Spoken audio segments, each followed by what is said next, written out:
Good evening, guys. Welcome to my YouTube channel. And today I was thinking of having PPTs, to be honest. But one thing which I realized was I don't know, there was some verification thing you have to do to upload longer videos, more than 20 minutes. So I will try to keep this short. And this time I don't have PPT, but I have some content to talk about it.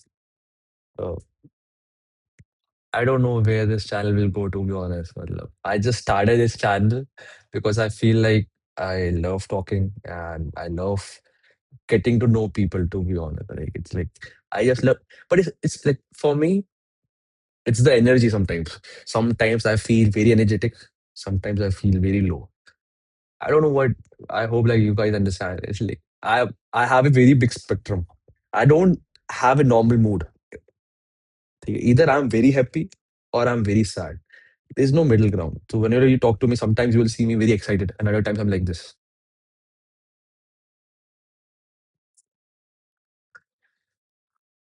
Hmm. This is right now. It's 10:31, 34, 10:34. And let's start with the topic. So the topic which I came up is types of frameworks which we use in consulting.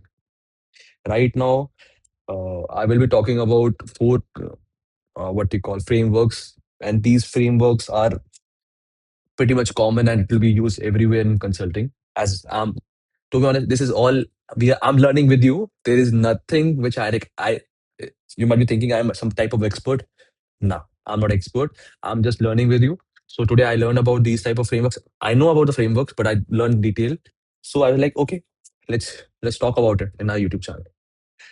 So starting with profitability framework. By the name itself, you get an idea. Profitability, how to generate profit. So while I was doing the case frameworks, I was thinking, ki, rather than just telling you what these frameworks are, why not just take an example and explain from that example to you guys what these frameworks are.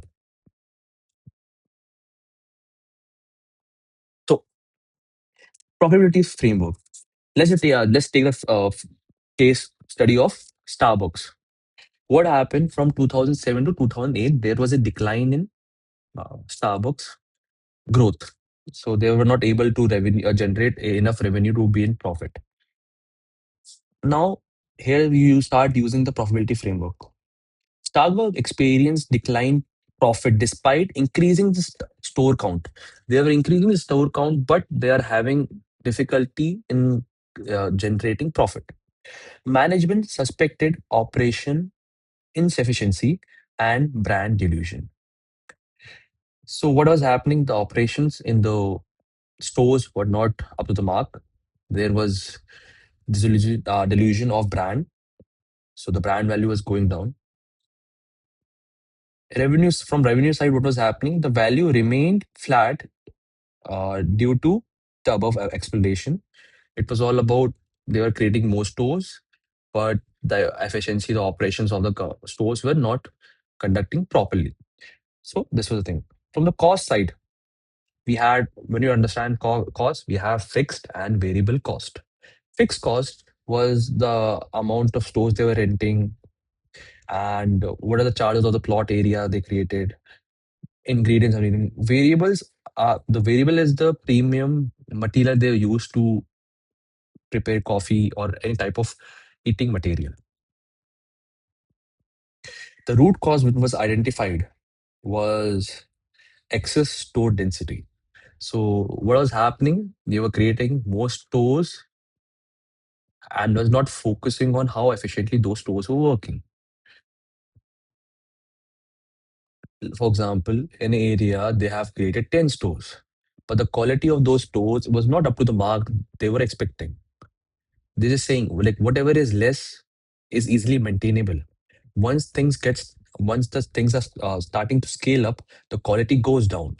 Starbucks comes at uh, is considered as premium brands. The prices which they offer on Starbucks is on the higher side. Creating more stores, they have to if the store is premium, they have to maintain that premiumness in them. So they have to be less in numbers. And if they are more in number also, they have to maintain the standards of being premium. Whatever happened was the operation they were doing, the amount of stores they opened, they thought, okay, if I'm opening 10 more stores, I will have revenue more compared to the previous 10 stores. Because now if I have 10 stores and now I'm adding 10 stores, I have to 20 stores. So I will be generating 2x result. But that is not true.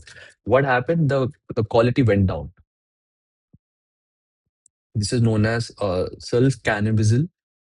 So what happens normally? There were around six, 600 underperforming stores in USA.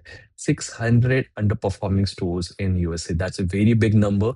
That is why they mentioned that the profit was flat and was not increasing.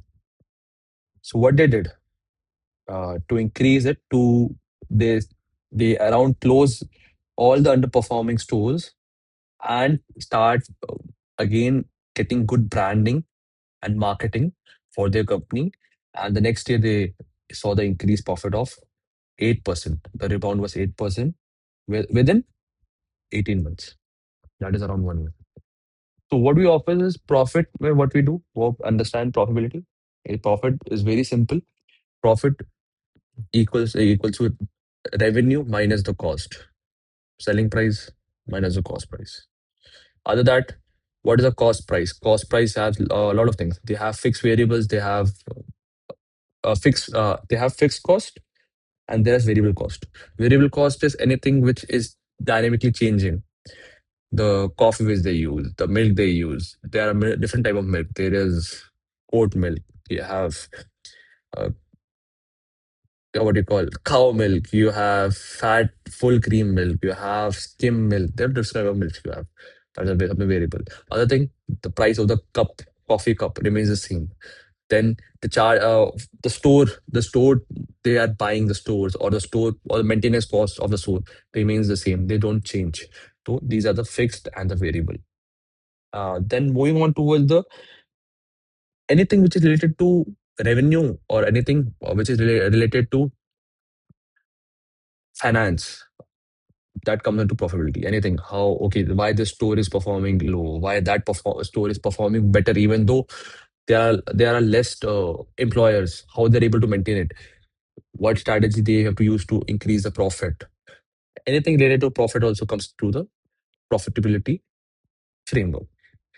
This is the first thing, profitability framework. Moving on towards the market entry framework. I think this it's a very one of the good frameworks you can implement. One more thing, these framework doesn't mean you have to apply these exact frameworks in your case study. The- You can create a hybrid case studies, hybrid frameworks which might be little from the profitability, little from the market entry.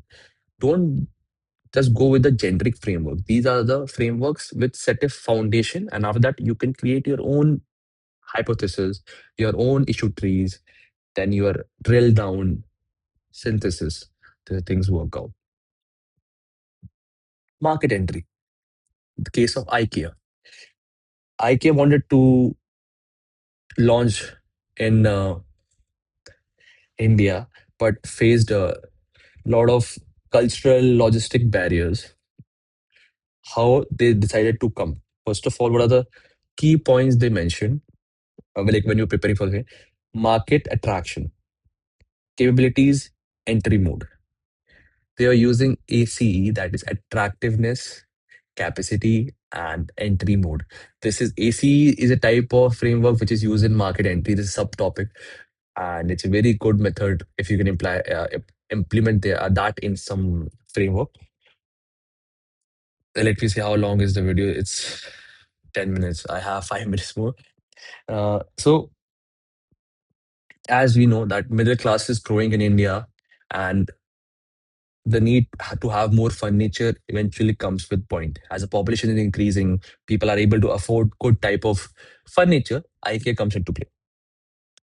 Capabilities, strong supply chain. You have to have a strong supply chain, brand trust, and but the problem was but low.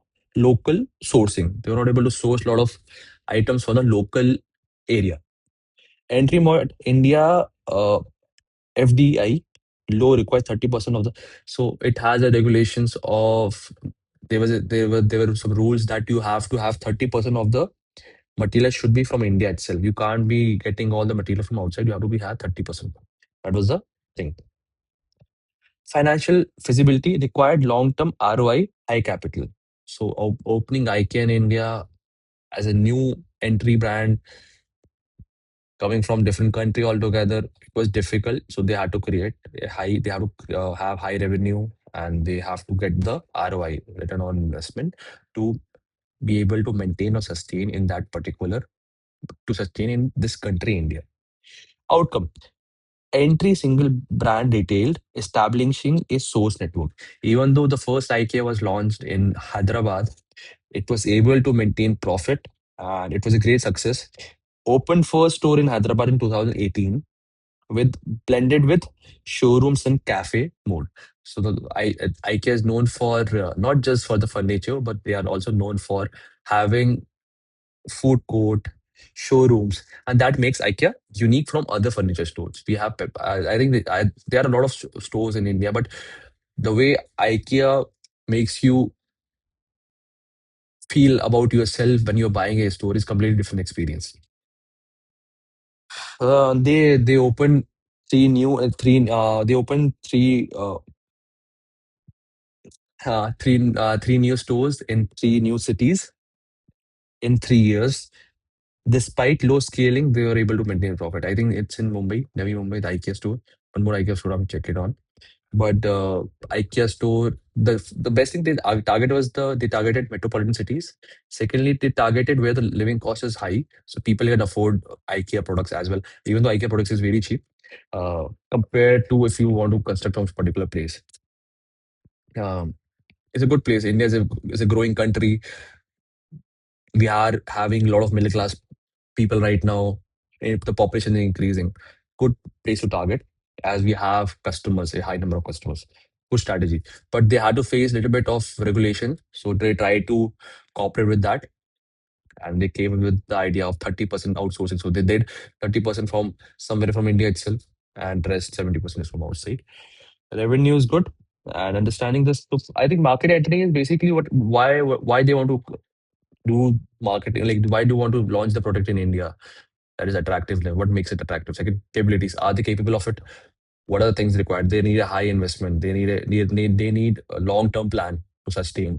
Third, entry mode. What they did is entry mode, they created a large showroom in Hyderabad. That was the starting entry. And how they implemented it in a very great way. So yeah, I would say great experience. Got to know. These are the two frameworks. The rest of the two frameworks I'll be talking about in the next video. Hope you have a wonderful day. And yeah, make sure these frameworks will help you out in a lot of places. So let's have a summary. First is your profitability framework. Second is your market entry framework. In market entry, we use ACE, that is attractiveness, capabilities. Third is the market entry point. And entry mode. What type of entry do you want to get into? In what do you call